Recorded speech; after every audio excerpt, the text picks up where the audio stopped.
We are looking at how to pronounce the name of one of the world's largest and oldest manufacturers of pens, pencils, and other office supplies.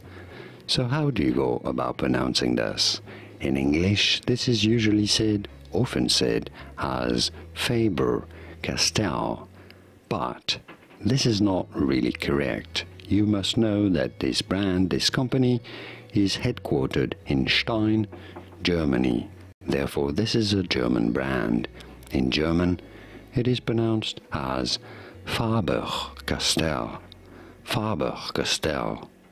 Therefore, in English, it is more correct to say it as Faber-Castell. Faber-Castell rather than Faber-Castell. And now you know. Did you get this? Was this any helpful? Let me know in the comments and by using the like button. Thank you kindly for your support. Here are more videos on how to pronounce more interesting names whose pronunciations aren't always obvious. I'll see you there to learn more. Thanks for watching.